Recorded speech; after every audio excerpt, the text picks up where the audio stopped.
Hi friends, எல்லோரும் எப்படி இருக்கீங்க? விமானத்தில் பயணம் செய்யும் பயணிகளுக்கு பல்வேறு விமான நிறுவனங்கள் புதிய அறிவிப்பெல்லாம் வெளியிட்டு கொண்டே இருக்கிறாங்க.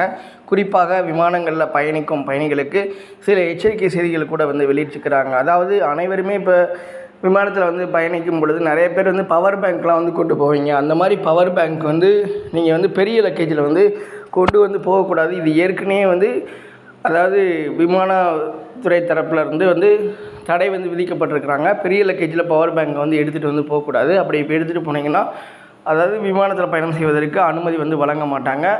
ஆனால் சில விமானத்தில் நீங்கள் பயணம் செய்யும் பொழுது ஹேண்ட் லக்கேஜில் பவர் பேங்க் கொண்டு போகிறதுக்கு அனுமதி வழங்கப்பட்டு வருகிறது. அதாவது ஏன் இந்த பவர் பேங்கை பொறுத்தளவு இவ்வளோ எச்சரிக்கை செய்தி விடுறாங்க அப்படின்னா, பவர் பேங்குகளில் லித்தியம் அயனி பேட்டரி இருக்குது. இந்த பேட்டரி கடுமையான வெப்பத்தை உருவாக்கும் திறன் கொண்டது. மேலும் அதில் ஏதாவது குறைபாடு ஏற்பட்டால் மின்கசிவு ஏற்பட வாய்ப்பு இருக்குது. இதன் காரணமாக தான் இந்த மாதிரி அவங்க ஏற்கனவே அதாவது விமானத்தில் யாரெல்லாம் பயணிக்கிறாங்களோ அவங்க பெரிய லக்கேஜில் பவர் பேங்க் கொண்டு போக சொல்லக்கூடாது அப்படின்னு சொல்லியிருந்தாங்க. இப்போ ரீசெண்டாக அதாவது தென்கொரியாவில் ஒரு விமானத்தில் ஏற்பட்ட தீ விபத்து காரணமாக அதாவது அந்த விமானத்தில் பார்த்திங்கன்னா அங்கே அதாவது ஹேண்ட் லக்கேஜ்லேயும் சரி செக்இன் லக்கேஜ்லேயும் சரி 2 லக்கேஜ்லையுமே பவர் பேங்க் எடுத்து போகக்கூடாதுன்னு சொல்கிறாங்க. ஸோ அதை தொடர்ந்து இப்போ பல்வேறு விமான நிறுவனங்கள் இந்த தகவல்களை அதாவது அறிவிக்க வெளியிட்டு வர்றாங்க.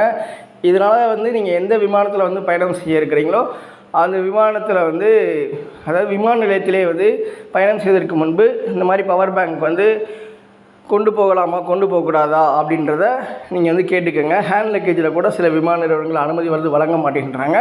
அநேக விமானங்கள் அனுமதி வழங்குகிறாங்க. அதாவது இதில் நீங்கள் பயணம் செய்வதற்கு முன்பு ஒரு தடவை கன்ஃபார்ம் செய்கிறது ரொம்ப நல்லது அப்படின்றத தெரிஞ்சுக்குங்க.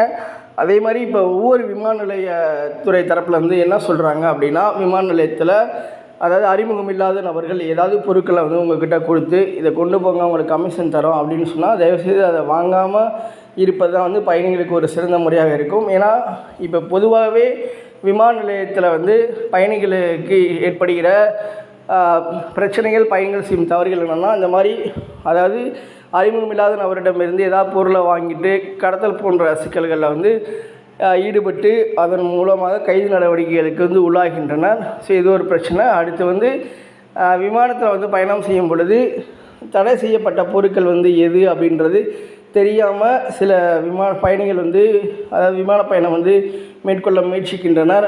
விமான நிலையத்தில் அதிகாரிகள் செக்கிங் செய்யும் பொழுது பிடிபட்டு அப்புறம் சிரமத்துக்கு உள்ளாகின்றனர். ஸோ இதனால் நீங்கள் எந்த நாடுகளுக்கு பயணம் செய்தாலும் சரி, அந்த நாடுகளுக்கு எந்த பொருட்கள் தடை செய்யப்பட்டவையோ அதை நீங்கள் எடுத்துகிட்டு செல்லக்கூடாது. அதாவது ஏதாவது உங்களுக்கு சந்தேகத்துக்கு உள்ளான ஏதாவது ஒரு பொருள் இருந்தால் நீங்கள் பயணம் செய்யும் விமானம் இருக்கும் பார்த்தீங்களா, ஸோ அவங்க அதிகாரிகள்கிட்டே கேட்டால் அவங்களே சொல்லுவாங்க அப்படின்றத தெரிஞ்சுக்கோங்க. தேங்க்யூ.